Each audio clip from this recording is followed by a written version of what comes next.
अपने बच्चों को हम शिक्षा दिलाते हैं कि वो अच्छे संस्कारों का अर्जन करें।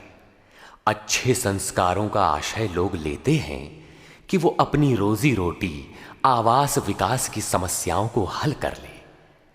ईश्वर की ओर किसी का ध्यान ही नहीं है।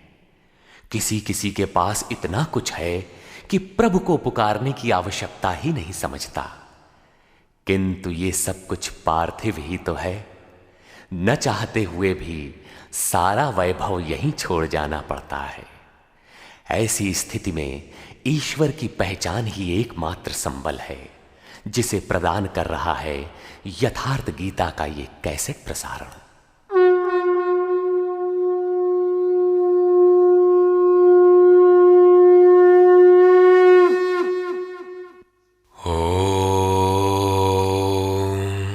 श्री परमात्मने नमः। यथार्थ गीता, श्रीमद् भगवत गीता, अथ 10वां। गत अध्याय में योगेश्वर श्री कृष्ण ने गुप्त राज विद्या का चित्रण किया, जो निश्चय ही कल्याण करती है। 10वें अध्याय में उनका कथन है कि महाबाहु अर्जुन, मेरे परम रहस्य युक्त वचन को फिर भी सुन। यहां उसी को दूसरी बार कहने की आवश्यकता क्या है? वस्तुतः साधक को पूर्ति पर्यंत खतरा है। ज्यों ज्यों वो स्वरूप में ढलता जाता है, प्रकृति के आवरण सूक्ष्म होते जाते हैं, नए नए दृश्य आते हैं। उसकी जानकारी महापुरुष ही देते रहते हैं, वो नहीं जानता। यदि वे मार्गदर्शन करना बंद कर दें तो साधक स्वरूप की उपलब्धि से वंचित रहेगा। जब तक वो स्वरूप से दूर है, तब तक सिद्ध है कि प्रकृति का कोई ना कोई आवरण बना है। फिसलने लड़खड़ाने की संभावना बनी रहती है। अर्जुन शरणागत शिष्य है।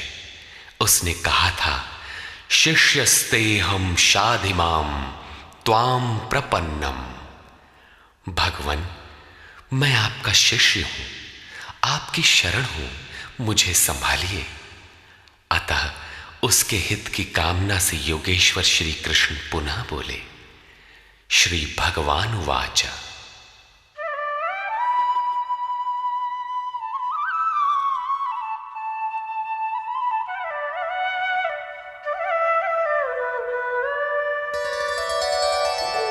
भूय एव महाबाहो शृणु मे परमं वचः यत्तेऽहं प्रीयमाणाय वक्ष्यामि हितकाम्यया। महाबाहु अर्जुन, मेरे परम प्रभाव युक्त वचन को पुनः सुन, जो मैं तुझ अतिशय प्रेम रखने वाले के हित की इच्छा से कहूंगा।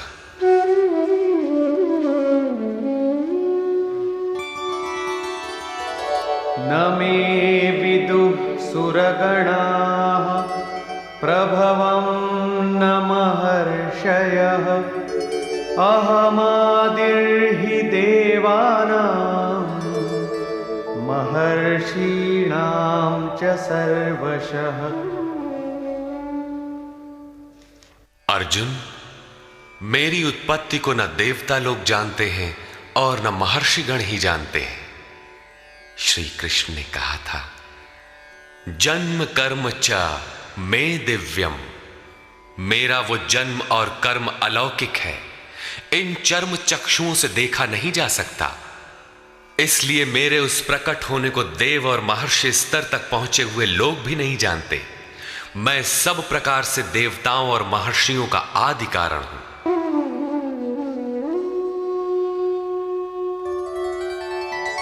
यो मामजमनादिं च वेत्ति लोकमहेश्वरम् असम्मूढः समर्थ्येषु सर्वपापैः प्रमुच्यते। जो मुझ जन्म मृत्यु से रहित आदि अंत से रहित सब लोगों के महान ईश्वर को साक्षात्कार सहित विदित कर लेता है, वो पुरुष मरण धर्मा मनुष्यों में ज्ञानवान है, अर्थात अज, अनादि और सर्वलोक महेश्वर को भली प्रकार जानना ही ज्ञान है। और ऐसा जानने वाला संपूर्ण पापों से मुक्त हो जाता है, पुनर्जन्म को प्राप्त नहीं होता। श्री कृष्ण कहते हैं कि ये उपलब्धि भी मेरी ही देन है।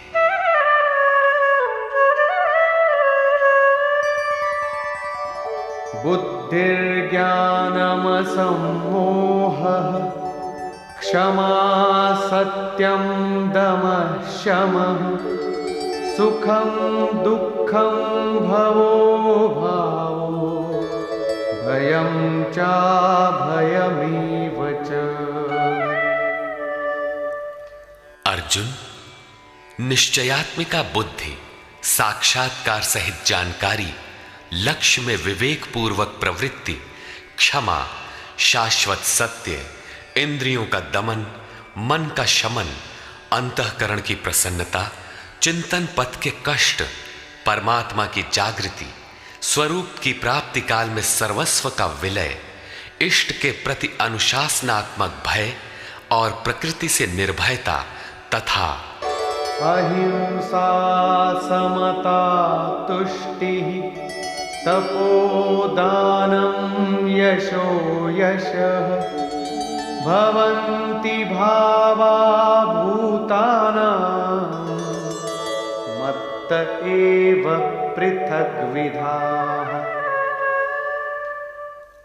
अहिंसा अर्थात अपने आत्मा को अधोगति में न पहुंचाने का आचरण, समता जिसमें विषमता न हो, संतोष मन सहित इंद्रियों को लक्ष्य के अनुरूप तपाना, दान अर्थात सर्वस्व का समर्पण, भगवत पथ में मान अपमान का सहन। इस प्रकार प्राणियों के उपर्युक्त भाव मुझसे ही होते हैं। ये सभी भाव दैवी चिंतन पद्धति के लक्षण हैं। इनका अभाव ही आसुरी संपद है।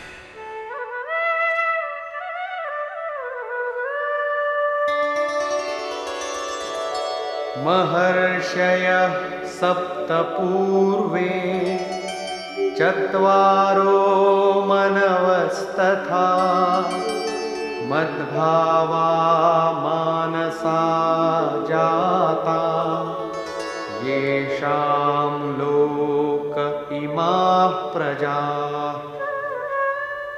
सप्तर्षि अर्थात योग की 7 क्रमिक भूमिकाएं अर्थात शुभेच्छा, सुविचारणा, तनुमानसा, सत्वापत्ति, असंसक्ति, पदार्था भावना और तुर्यगा तथा इनके अनुरूप अंतःकरण चतुष्टय अर्थात मन, बुद्धि, चित्त और अहंकार, उसके अनुरूप मन जो मेरे में भाव वाला है, ये सब मेरे ही संकल्प से अर्थात मेरी प्राप्ति के संकल्प से तथा जो मेरी ही प्रेरणा से होते हैं, दोनों एक दूसरे के पूरक हैं, उत्पन्न होते हैं।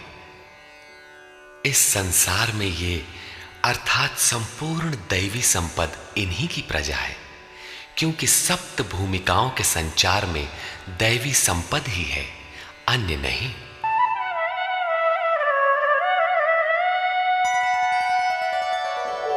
एतां विभूतिं योगं च मम यो वेत्ति तत्त्वतः सोऽविकम्पेन योगेन युज्यते नात्र संशयः। जो पुरुष योग की और मेरी उपर्युक्त विभूतियों को साक्षात्कार के साथ जानता है, वो स्थिर ध्यान योग द्वारा मुझ में एक ही भाव से स्थित होता है। इसमें कुछ भी संशय नहीं है। जिस प्रकार वायु रहित स्थान में रखे दीपक की लौ सीधी जाती है, कंपन नहीं होता, योगी के जीते हुए चित्त की यही परिभाषा है।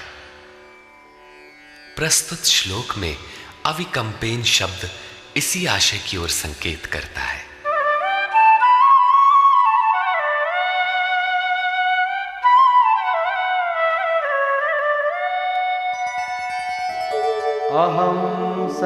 सर्वस्य प्रभवो मत्तः सर्वं प्रवर्तते इति मत्वा भजन्ते मां बुधा भावसमन्विताः। मैं संपूर्ण जगत की उत्पत्ति का कारण हूं, मुझसे ही संपूर्ण जगत चेष्टा करता है। इस प्रकार मानकर श्रद्धा और भक्ति से युक्त विवेकी जन मेरा निरंतर भजन करते हैं। तात्पर्य यह है कि योगी द्वारा मेरे अनुरूप जो प्रवृत्ति होती है उसे मैं ही किया करता हूं, वो मेरा ही प्रसाद है। कैसे है इसे पीछे स्थान स्थान पर बताया जा चुका है। वे निरंतर भजन किस प्रकार करते हैं, इस पर कहते हैं,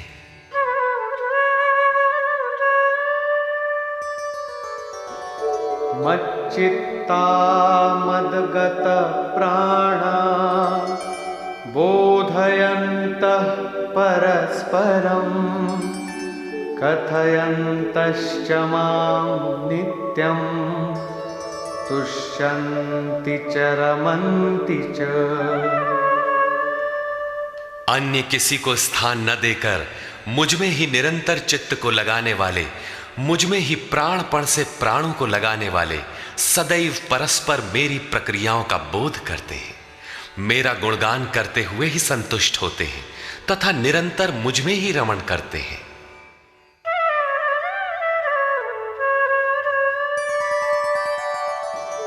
तेषां सततयुक्तानां भजतां प्रीतिपूर्वकं ददामि बुद्धियोगं तं येन मामुपयान्ति ते। निरंतर मेरे ध्यान में लगे हुए तथा प्रेम पूर्वक भजने वाले उन भक्तों को मैं वो बुद्धि योग अर्थात योग में प्रवेश वाली बुद्धि देता हूं जिससे वे मुझे प्राप्त होते हैं, अर्थात योग की जागृति ईश्वर की देन है। वो अव्यक्त पुरुष महापुरुष योग में प्रवेश दिलाने वाली बुद्धि कैसे देता है? तेषामेवानुकंपार्थं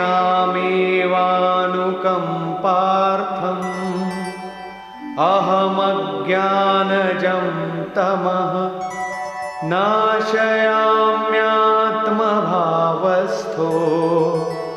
ज्ञानदीपेन भास्वता। उनके ऊपर पूर्ण अनुग्रह करने के लिए मैं उनकी आत्मा से अभिन्न खड़ा होकर, रथी होकर अज्ञान से उत्पन्न हुए अंधकार को ज्ञान रूपी दीपक के द्वारा प्रकाशित कर नष्ट करता हूं। वस्तुतः किसी स्थित प्रज्ञ योगी द्वारा जब तक वो परमात्मा आपके आत्मा से ही जागृत होकर संचालन नहीं करता, तब तक वास्तव में यथार्थ भजन आरंभ ही नहीं होता। वैसे तो भगवान सर्वत्र से बोलने लगते हैं, लेकिन प्रारंभ में वे स्वरूपस्थ महापुरुष द्वारा ही बोलते हैं। यदि ऐसा महापुरुष आपको प्राप्त नहीं है तो वे आपसे स्पष्ट नहीं होंगे। इस पर अर्जुन ने प्रश्न किया। अर्जुन उवाच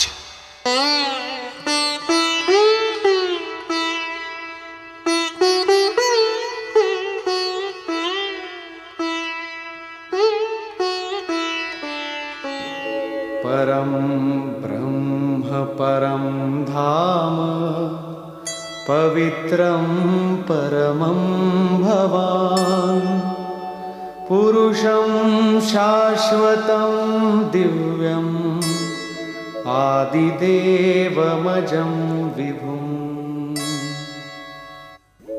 आहुस्त्वामृषयः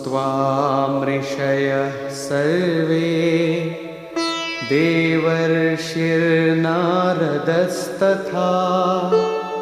असितो देवलो व्यासः स्वयं चैव ब्रवीषिमे। भगवान, आप परब्रह्म, परम धाम तथा परम पवित्र हैं। क्योंकि आपको सभी ऋषिगण सनातन दिव्य पुरुष, देवों का भी आदि देव, अजन्मा और सर्वव्यापी कहते हैं। परम पुरुष, परम धाम का ही पर्याय दिव्य पुरुष, अजन्मा आदि शब्द है। देवर्षि नारद, असित, देवल, व्यास तथा स्वयं आप भी मुझसे वही कहते हैं। अर्थात पहले भूतकालीन महर्षि कहते हैं, अब वर्तमान में जिनकी संगत उपलब्ध है, नारद, देवल, असित और व्यास का नाम लिया, जो अर्जुन के समकालीन थे। अर्थात सत्पुरुषों की संगति अर्जुन को प्राप्त थी। आप भी वही कहते हैं। अतः सर्वमेतद्ऋतं मन्ये यन्मां वदसि केशव, न हि ते भगवन् व्यक्तिं विदुर्देवान दानवाः। हे केशव, जो कुछ भी आप मेरे लिए कह रहे हैं वो सब मैं सत्य मानता हूं। आपके व्यक्तित्व को न देवता और न दानव ही जानते हैं। स्वयमेवात्मनात्मानं वेत्थत्वं पुरुषोत्तम, भूतभावन भूतेश देवदेव जगत्पते। हे भूतों को उत्पन्न करने वाले, हे भूतों के ईश्वर, हे देव देव, हे जगत के स्वामी, हे पुरुषों में उत्तम, स्वयं आप ही अपने को जानते हैं, अथवा जिसकी आत्मा में जागृत होकर आप जना देते हैं वो जानता है। वो भी आपके द्वारा आपका जानना हुआ। इसलिए वक्तुमर्हस्य शेषेण दिव्यायात्मविभूतयः, याभिर्विभूतिभिर्लोकान् इमांस्त्वं व्याप्य तिष्ठसि। आप ही अपनी उन दिव्य विभूतियों को संपूर्ण रूप से लेश मात्र भी शेष न रखकर कहने में सक्षम हैं, जिन विभूतियों द्वारा आप इन सब लोगों को व्याप्त करके स्थित हैं। कथं विद्यामहं योगिन् त्वां सदा परिचिन्तयन्, केषु केषु च भावेषु चिन्त्योऽसि भगवन्मया। हे योगिन, श्री कृष्ण एक योगी थे। मैं किस प्रकार निरंतर चिंतन करता हुआ आपको जानूं, और हे भगवान, मैं किन किन भावों द्वारा आपका स्मरण करूं। विस्तरेणात्मनो योगं विभूतिं च जनार्दन, भूयः कथय तृप्तिर्हि शृण्वतो नास्ति मे मृतम्। हे जनार्दन, अपनी योग शक्ति को और योग की विभूति को फिर भी विस्तार पूर्वक कहिए। संक्षेप में तो इसी अध्याय के आरंभ में कहा ही है, पुनः कहिए, क्योंकि अमृत तत्व को दिखाने वाले इन वचनों को सुनने से मेरी तृप्ति नहीं होती। रामचरित जे सुनत अघाही, रस विशेष जाना तिन नाही। जब तक प्रवेश नहीं मिल जाता तब तक उसे अमृत तत्व को जानने की पिपासा बनी रहती है। प्रवेश से पूर्व रास्ते में ही यह सोचकर कोई बैठ गया कि बहुत जान लिया, तो उसने नहीं जाना। सिद्ध है कि उसका मार्ग अवरुद्ध होना चाहता है। इसलिए साधक को पूर्ति पर्यंत इष्ट के निर्देशन को पकड़ते रहना चाहिए और उसे आचरण में ढालना चाहिए। अर्जुन की उक्त जिज्ञासा पर योगेश्वर श्री कृष्ण ने कहा, श्री भगवान वाच।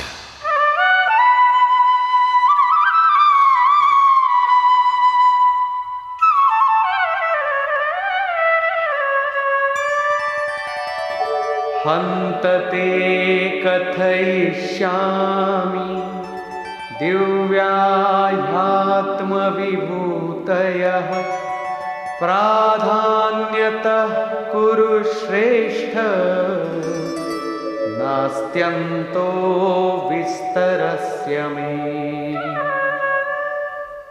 कुरुश्रेष्ठ अर्जुन, अब मैं अपनी दिव्य विभूतियों को, उनमें से प्रमुख विभूतियों को तुझसे कहूंगा, क्योंकि मेरी विभूतियों के विस्तार का अंत नहीं है। अहमात्मा गुडाकेश सर्वभूताशय स्थितः अहमादिश्च मध्यञ्च भूतानामन्त एव च। अर्जुन, मैं सब भूतों के हृदय में स्थित सबका आत्मा हूं तथा संपूर्ण भूतों का आदि, मध्य और अंत भी मैं ही हूं, अर्थात जन्म, मृत्यु और जीवन भी मैं ही हूं। आदित्यानामहं विष्णुः ज्योतिषां रविरंशुमान् मरीचिर्मरुतामस्मि नक्षत्राणामहं शशि। मैं अदिति के 12 पुत्रों में विष्णु और ज्योतियों में प्रकाशमान सूर्य हूं। वायु के भेदों में मैं मरीचि नामक वायु और नक्षत्रों में चंद्रमा हूं। वेदानां सामवेदोऽस्मि देवानामस्मि वासवः इन्द्रियाणां मनश्चास्मि भूतानामस्मि चेतना। वेदों में मैं सामवेद अर्थात पूर्ण समत्व दिलाने वाला गायन हूं। देवों में मैं उनका अधिपति इंद्र हूं और इंद्रियों में मन हूं, क्योंकि मन के निग्रह से ही मैं जाना जाता हूं तथा प्राणियों में मैं उनकी चेतना हूं। रुद्राणां शंकरश्चास्मि वित्तेषो यक्षरक्षसां वसूनां पावकश्चास्मि मेरुः शिखरिणामहम्। एकादश रुद्रों में मैं शंकर हूं। शंख धन अर सा शंकर अर्थात शंकाओं से उपराम अवस्था में हूं। यक्ष तथा राक्षसों में मैं धन का स्वामी कुबेर हूं। 8 वसुओं में मैं अग्नि और शिखर वालों में सुमेरु अर्थात शुभों का मेल मैं हूं। वही सर्वोपरि शिखर है, न कि कोई पहाड़ी। वस्तुतः ये सब योग साधना के प्रतीक है, यौगिक शब्द है।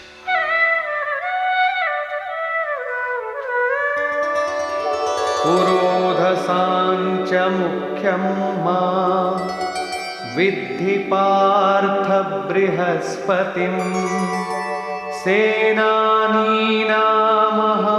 स्कन्दः सरसामस्मि सागरः। पुर की रक्षा करने वाले पुरोहितों में बृहस्पति मुझे ही जान, जिससे दैवी संपत्ति का संचार होता है।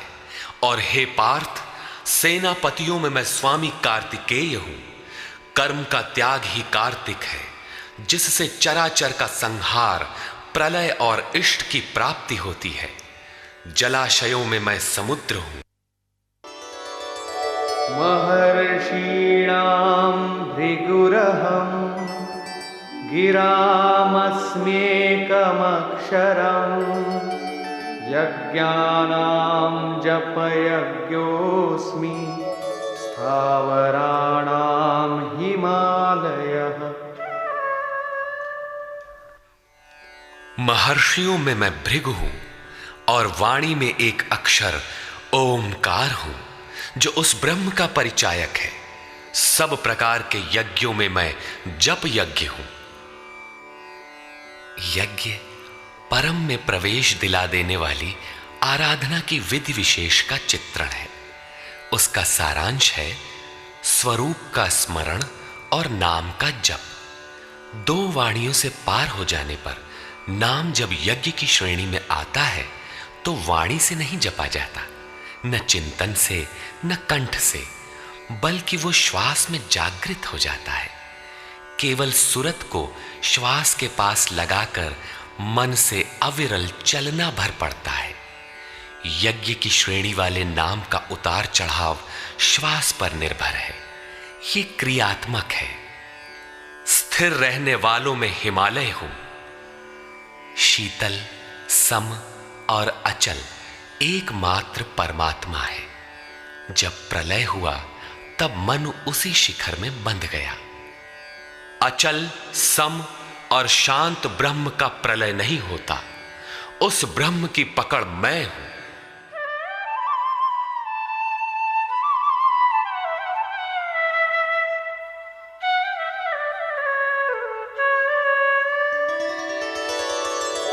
अश्वत्थः सर्ववृक्षाणां देवर्षीणां च नारदः गन्धर्वाणां चित्ररथः सिद्धानां कपिलो मुनिः।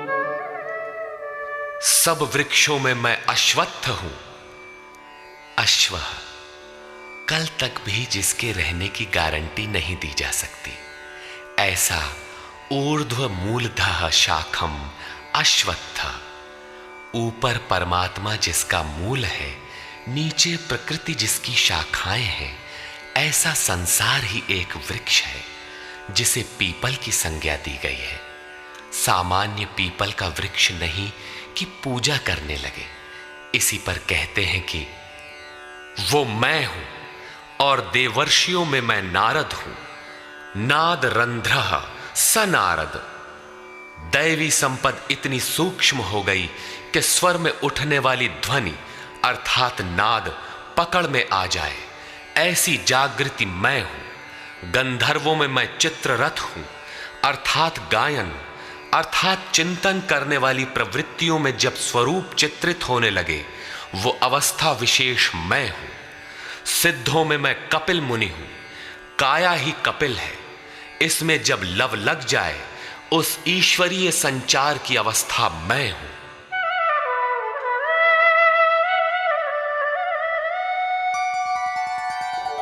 उच्चैः श्रवसमश्वानां विद्धि माममृतोद्भवम् ऐरावतं गजेन्द्राणां नराणां च नराधिपम्। घोड़ों में मैं अमृत से उत्पन्न होने वाला उच्चैः श्रवा नामक घोड़ा हूं। दुनिया में हर वस्तु नाशवान है, आत्मा ही अजर अमर अमृत स्वरूप है। इस अमृत स्वरूप से जिसका संचार है, वो घोड़ा मैं हूं। घोड़ा गति का प्रतीक है। आत्म तत्व को ग्रहण करने में मन जब उधर गति पकड़ता है, घोड़ा है। ऐसी गति मैं हूं। हाथियों में ऐरावत नामक हाथी मैं हूं। मनुष्यों में राजा मुझको जान। वस्तुतः महापुरुष ही राजा है, जिसके पास अभाव नहीं है।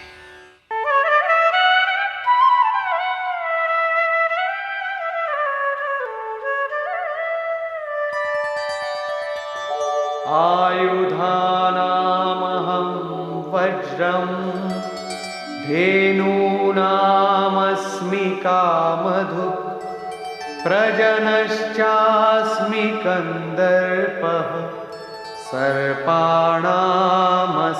वासुकी।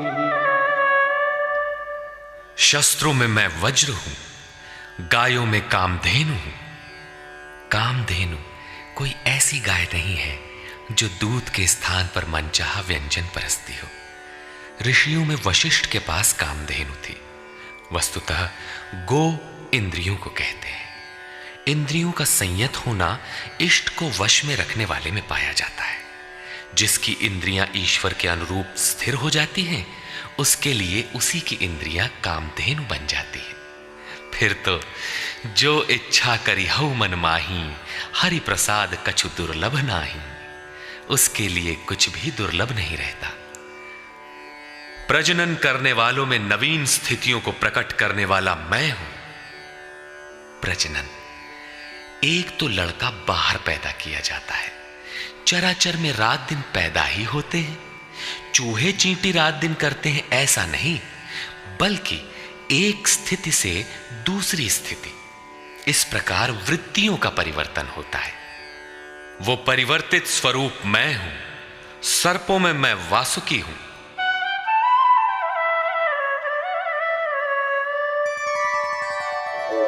अनन्तश्चास्मि नागानां वरुणो यादसामहम् पितॄणामर्यमा चास्मि यमः संयमतामहम्।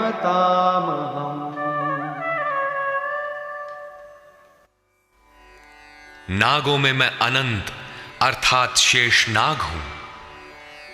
वैसे तो ये कोई सर्प नहीं है।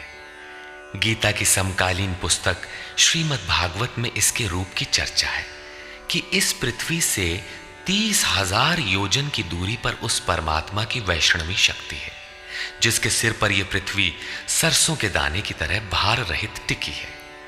उस युग में योजन का पैमाना चाहे जो रहा हो, फिर भी यह पर्याप्त दूर है। वस्तुतः ये आकर्षण शक्ति का चित्रण है। वैज्ञानिकों ने जिसे ईथर माना है। ग्रह उपग्रह सभी उसी शक्ति के आधार पर टिके हैं। उस शून्य में ग्रहों का कोई भार भी नहीं है। वो शक्ति सर्प की कुंडली की तरह सभी ग्रहों को लपेटे है। यही है वो अनंत, जिससे पृथ्वी धारण की जाती है। श्री कृष्ण कहते हैं, ऐसी ईश्वरीय शक्ति मैं हूं। जलचरों में उनका अधिपति वरुण हूं तथा पितरों में अर्यमा हूं। अहिंसा, सत्य, अस्तेय, ब्रह्मचर्य और अपरिग्रह 5 यम हैं। इनके पालन में आने वाले विकारों को काटना अरह है। विकारों के शमन से पितृ अर्थात भूत संस्कार तृप्त होते हैं, निवृत्ति प्रदान कर देते हैं। शासन करने वालों में मैं यमराज हूं अर्थात उपर्युक्त यमों का नियामक हूं।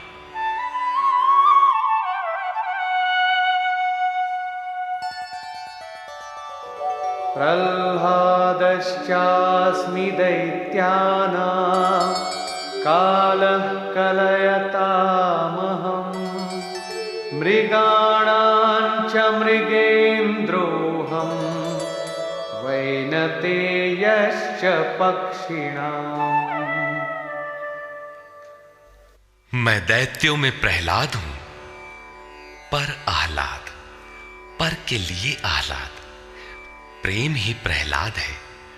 आसुरी संपद में रहते हुए ईश्वर के लिए आकर्षण विकलता आरंभ होती है, जिससे परम प्रभु का दिग्दर्शन होता है।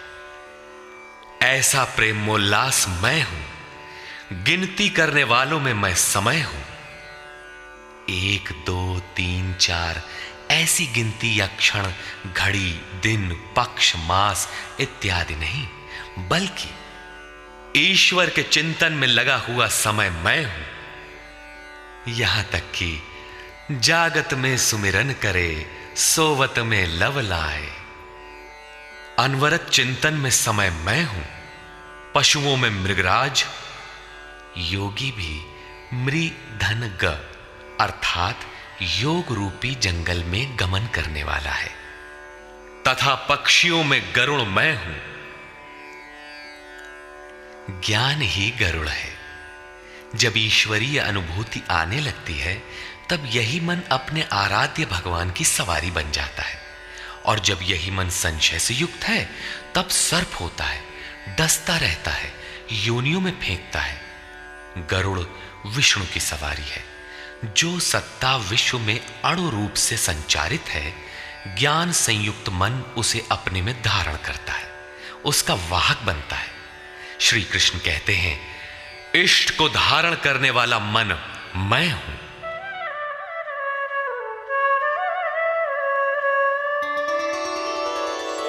पवनः पवतामस्मि, रामः शस्त्रभृतामहम्, झषाणां मकरश्चास्मि, स्रोतसामस्मि जाह्नवी।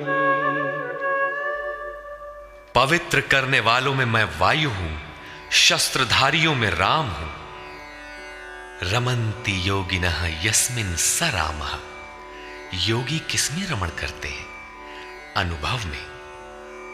ईश्वर इष्ट रूप में जो निर्देशन देता है, योगी उसमें रमण करते हैं।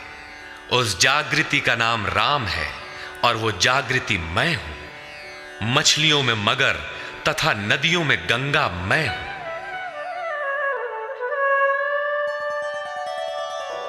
सर्गाणामादिरन्तश्च मध्यं चैवाहमर्जुन, अध्यात्मविद्या विद्यानां वादः प्रवदतामहम्।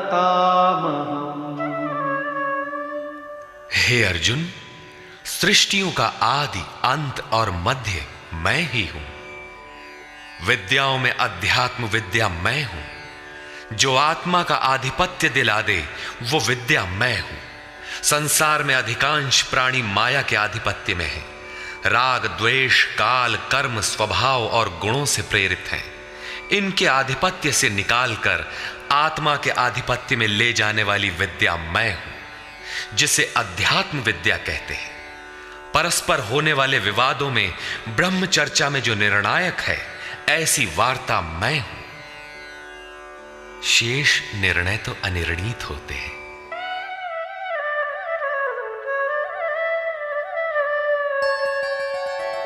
अक्षराणामकारोऽस्मि, द्वन्द्व सामासिकस्य च, अहमेवाक्षयः कालो, धाताहं विश्वतो मुखः। मैं अक्षरों में आकार, ओमकार तथा समासों में द्वंद्व नामक समास हूं। अक्षय काल मैं हूं।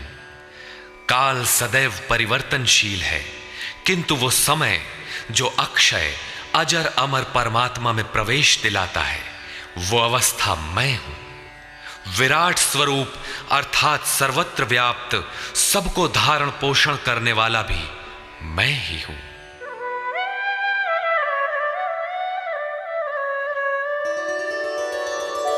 मृत्युः सर्वहरश्चाहम्, उद्भवश्च भविष्यताम्, कीर्तिः श्रीर्वाक्च नारीणाम्, स्मृतिर्मेधा धृतिः क्षमा। मैं सबका नाश करने वाला मृत्यु और आगे होने वालों की उत्पत्ति का कारण हूं। स्त्रियों में मैं यश, शक्ति, वाक्पटुता, स्मृति, मेधा अर्थात बुद्धि, धैर्य और क्षमा मैं हूं। अध्याय 15 में श्लोक 16 के अनुसार पुरुष दो ही प्रकार के होते हैं, क्षर और अक्षर। संपूर्ण भूतादिकों की उत्पत्ति और विनाश वाले ये शरीर क्षर पुरुष हैं। वे नर, मादा, पुरुष अथवा स्त्री कुछ भी कहलाएं, श्री कृष्ण के शब्दों में पुरुष ही है। दूसरा है अक्षर पुरुष, जो कूटस्थ चित्त के स्थिर काल में देखने में आता है। यहां भी बुद्धि इत्यादि स्त्रियों के ही गुण बताए गए। क्या इन सद्गुणों की आवश्यकता पुरुषों के लिए नहीं है? कौन ऐसा पुरुष है जो श्रीमान, कीर्तिवान, वक्ता, स्मरण शक्ति संपन्न, मेधावी, धैर्यवान और क्षमावान नहीं बनना चाहता? बौद्धिक स्तर पर कमजोर लड़कों में इन्हीं गुणों का विकास करने के लिए माता पिता पढ़ाई की अतिरिक्त व्यवस्था करते हैं। यहां कहते हैं कि ये लक्षण केवल स्त्रियों में पाए जाते हैं।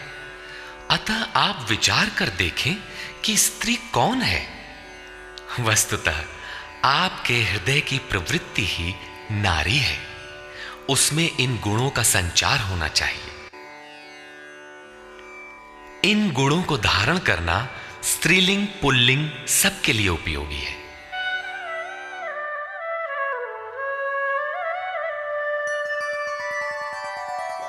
बृहत्साम तथा साम्ना गायत्री छन्दसामहम्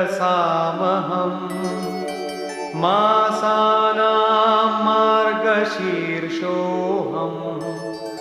ऋतूनां कुसुमाकरः। गायन करने योग्य श्रुतियों में मैं बृहत साम अर्थात वृहत से संयुक्त समत्व दिलाने वाला गायन हूं, अर्थात ऐसी जागृति मैं हूं। छंदों में गायत्री छंद मैं हूं। गायत्री कोई मंत्र नहीं है जिसे पढ़ने से मुक्ति मिलती हो, वरन एक समर्पणात्मक छंद है। 3 बार विचलित होने के पश्चात ऋषि विश्वामित्र ने अपने को इष्ट के प्रति समर्पित करते हुए कहा, ओम भूर्भुवः स्वः तत्सवितुर्वरेण्यं भर्गो देवस्य धीमहि धियो यो नः प्रचोदयात्। अर्थात भूः, भुवः और स्वः तीनों लोकों में तत्व रूप से व्याप्त देव आप ही वरेण्य हैं। हमें ऐसी बुद्धि दें, ऐसी प्रेरणा करें कि हम लक्ष्य को प्राप्त कर लें। ये मात्र एक प्रार्थना है। साधक अपनी बुद्धि से यथार्थ निर्णय नहीं ले पाता कि मैं कब सही हूं और कब गलत। उसकी ये समर्पित प्रार्थना मैं हूं जिसमें निश्चित कल्याण है, क्योंकि वो मेरे आश्रित हुआ है। मासों में शीर्षस्थ मार्ग मैं हूं और जिसमें सदैव बहार हो, ऐसा ऋतु हृदय की ऐसी अवस्था भी मैं ही हूं।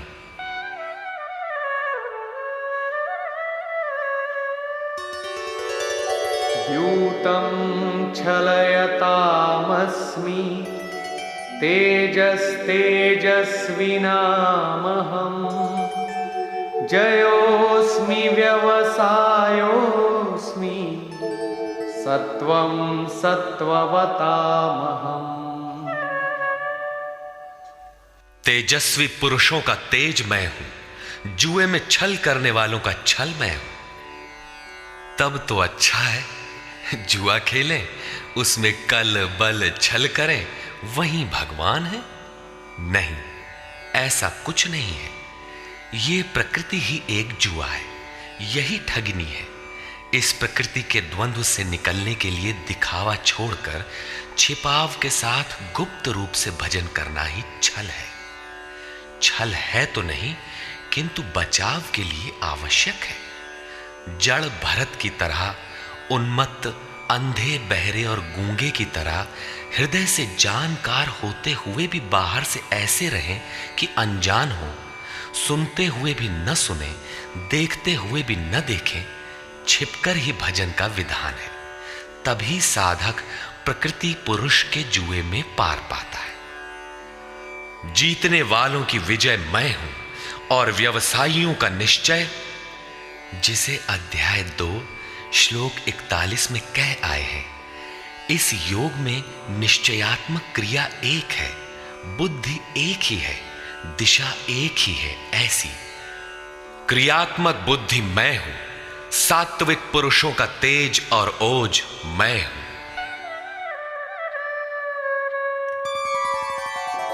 वृष्णीनां वासुदेवोऽस्मि पाण्डवानां धनञ्जयः मुनीनामप्यहं व्यासः कवीनामुशना कविः। वृष्णि वंश में मैं वासुदेव अर्थात सर्वत्र वास करने वाला देव हूं। पांडवों में मैं धनंजय हूं। पुण्य ही पांडु है और आत्मिक संपत्ति ही स्थिर संपत्ति है। पुण्य से प्रेरित होकर आत्मिक संपत्ति को अर्जित करने वाला धनंजय मैं हूं। मुनियों में मैं व्यास हूं। परम तत्व को व्यक्त करने की जिसमें क्षमता है वो मुनि मैं हूं। कवियों में उष्णा अर्थात उसमें प्रवेश दिलाने वाला काव्यकार मैं हूं।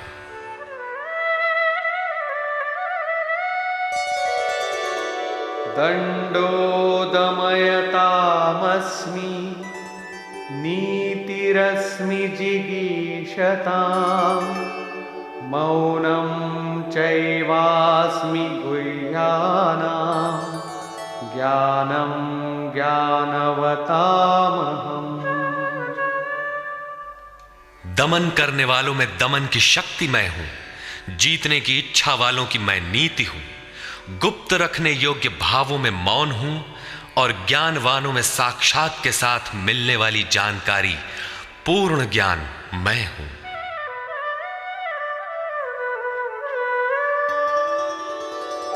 यच्चापि सर्वभूतानां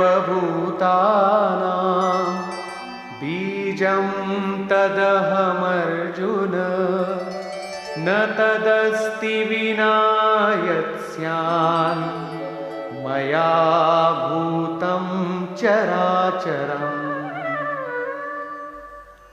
अर्जुन, सब भूतों की उत्पत्ति का कारण भी मैं ही हूं, क्योंकि चर और अचर ऐसा कोई भी भूत नहीं है जो मुझसे रहित हो। मैं सर्वत्र व्याप्त हूं, सब मेरे ही सकाश से है।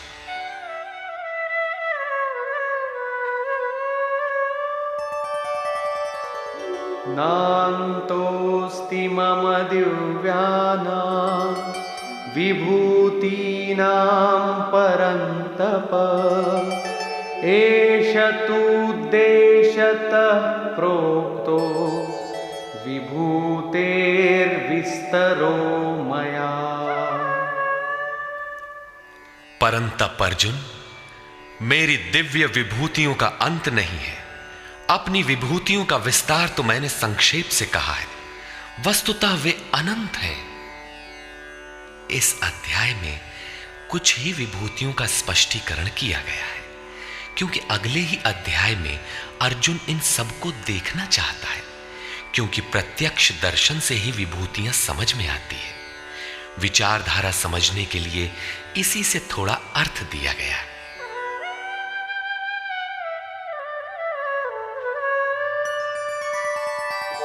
यद्यद्विभूतिमत्सत्त्वं श्रीमदूर्जितमेव वा तत्तदेवावगच्छत्वं मम तेजोंशसंभवम्। जो भी ऐश्वर्य युक्त, कांति युक्त और शक्ति युक्त वस्तुएं हैं, उनको तू मेरे तेज के एक अंश मात्र से उत्पन्न हुई जान। अथवा बहुनैतेन किं ज्ञातेन तवार्जुन विष्टभ्याहमिदं कृत्स्नम् एकांशेन स्थितो जगत्। अथवा अर्जुन, इस बहुत जानने से तेरा क्या प्रयोजन है? मैं इस संपूर्ण जगत को एक अंश मात्र से धारण करके स्थित हूं। उपर्युक्त विभूतियों के वर्णन का तात्पर्य ये नहीं है कि आप या अर्जुन इन सभी वस्तुओं को पूजने लगे, बल्कि श्री कृष्ण का आशय केवल इतना ही है कि इन सब ओर से श्रद्धा समेटकर केवल उन अविनाशी परमात्मा में लगावे। इतने से ही उनका कर्तव्य पूर्ण हो जाता है। निष्कर्ष, इस अध्याय में श्री कृष्ण ने कहा कि अर्जुन, मैं तुझे पुनः उपदेश करूंगा, क्योंकि तू मेरा अतिशय प्रिय है। पहले कह चुके हैं, फिर भी कहने जा रहे हैं, क्योंकि पूर्ति पर्यंत सद्गुरु से सुनने की आवश्यकता रहती है। मेरी उत्पत्ति को न देवता और न महर्षिगण ही जानते हैं, क्योंकि मैं उनका भी आदि कारण हूं। क्योंकि अव्यक्त स्थिति के पश्चात की सार्वभौम अवस्था को वही जानता है जो हो चुका है। जो मुझे अजन्मा, अनादि और संपूर्ण लोकों के महान ईश्वर को साक्षात्कार सहित जानता है, वही ज्ञानी है।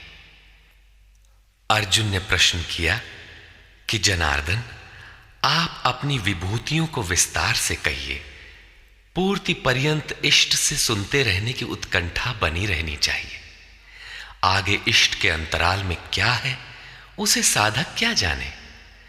इस पर योगेश्वर श्री कृष्ण ने एक एक करके अपनी 81 विभूतियों के लक्षण संक्षेप में बताया, जिनमें से कुछ तो योग साधन में प्रवेश करने के साथ मिलने वाली अंतरंग विभूतियों का चित्रण है, और शेष कुछ समाज में रिद्धियों सिद्धियों के साथ पाई जाने वाली विभूतियों पर प्रकाश डाला। और अंत में उन्होंने बल देकर कहा कि अर्जुन, बहुत कुछ जानने से तेरा क्या प्रयोजन है। इस संसार में जो कुछ भी तेज और ऐश्वर्य युक्त वस्तु है, वो सब मेरे तेज के अंश मात्र में स्थित हैं। वस्तुतः मेरी विभूतियां अपार हैं। ऐसा कहते हुए योगेश्वर ने इस अध्याय का पटाक्षेप किया। इस अध्याय में श्री कृष्ण ने अपनी विभूतियों की मात्र बौद्धिक जानकारी दी, जिससे अर्जुन की श्रद्धा सब ओर से सिमटकर एक इष्ट में लग जाए। संपूर्ण अध्याय में योगेश्वर की विभूतियों का ही वर्णन है। अतः ओम तत्सदिति श्रीमद्भगवद्गीता सूपनिषत्सु ब्रह्म विद्यायाम योग शास्त्रे श्री कृष्णार्जुन संवादे विभूति वर्णन योगो नाम 10मोऽध्यायः। इस प्रकार स्वामी अड़गड़ानंद कृत श्रीमद्भगवद्गीता के भाष्य यथार्थ गीता का 10वां अध्याय पूर्ण होता है। हरि ओम तत्सत।